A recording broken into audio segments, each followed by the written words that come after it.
We're going to win this race. Just look at what has happened since yesterday.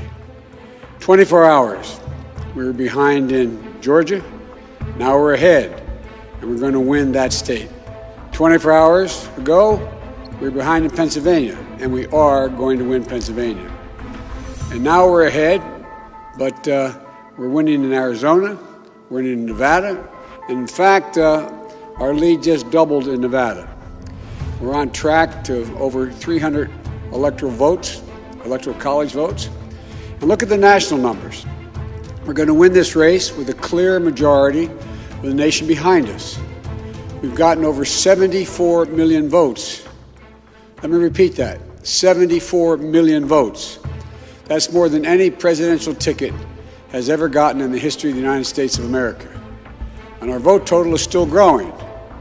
We're beating Donald Trump by over 4 million votes. And that's a margin that's still growing as well. One of the things I'm especially proud of is how well we've done across America. And we're going to be the first Democrat to win in Arizona in 24 years.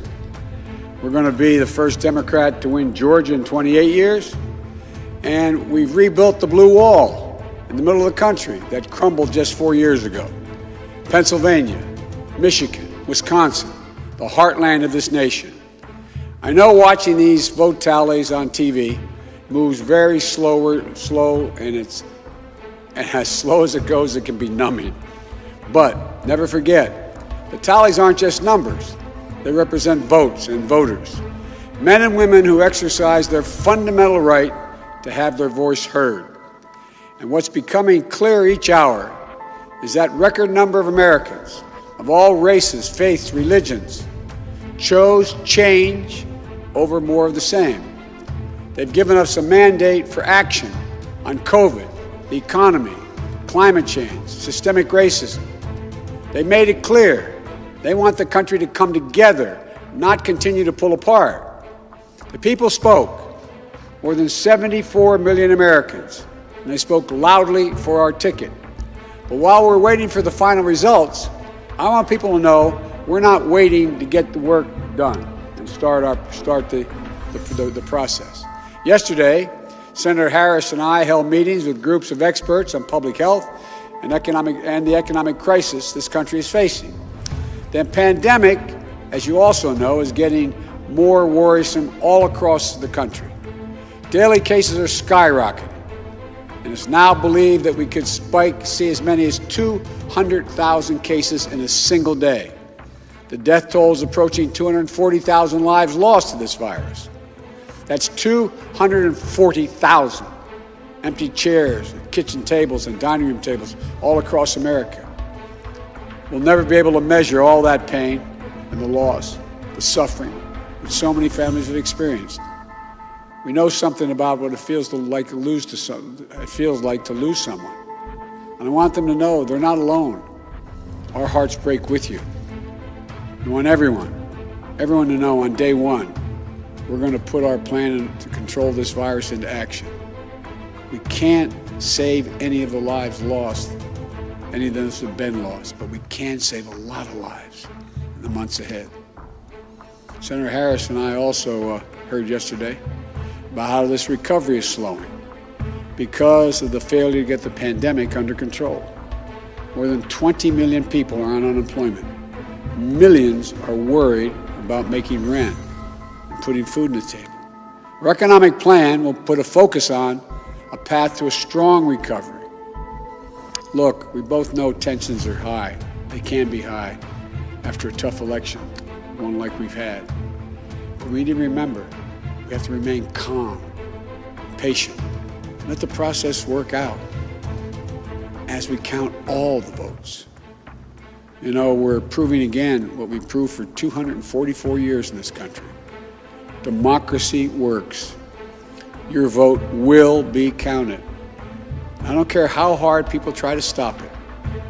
I will not let it happen. People will be heard. Our journey is toward a more perfect union, and it keeps moving on. In America, we hold strong views. We have strong disagreements, and that's okay. Strong disagreements are inevitable in a democracy. Strong disagreements are healthy. They're a sign of a vigorous debate, of deeply held views. We have to remember the purpose of our politics isn't total, unrelenting, unending warfare. No, the purpose of our politics, the work of the nation, isn't to fan the flames of conflict, but to solve problems, to guarantee justice, to give everybody a fair shot, and to improve the lives of our people. We may be opponents, but we're not enemies. We're Americans. No matter who you voted for, I'm certain of one thing. The vast majority of almost 150 million Americans who voted, they want to get the vitriol out of our politics. We're certainly not going to agree on a lot of issues, but at least we can agree to be civil with one another. We have to put the anger and the demonization behind us. It's time for us to come together as a nation to heal. It's not going to be easy, but we have to try. My responsibility as president will be to represent the whole nation. And I want you to know that I'll work as hard for those who voted against me as those who voted for me. That's the job. That's the job. It's called the duty of care for all Americans. We have serious problems to deal with, from COVID to the economy to racial justice and climate change.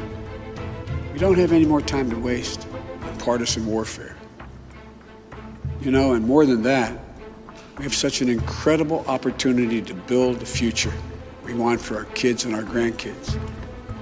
I've said many, many times, I've never been more optimistic about the future of this nation.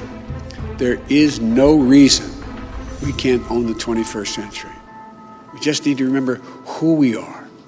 This is the United States of America. And there's never been anything we've been unable to do, unable to accomplish when we've done it together. I hope to be talking to you tomorrow. I want to thank you all, and may God bless you, and may God protect our troops. Good night. This is Pakistan Observer. For more latest news, subscribe to our YouTube channel. Thank you.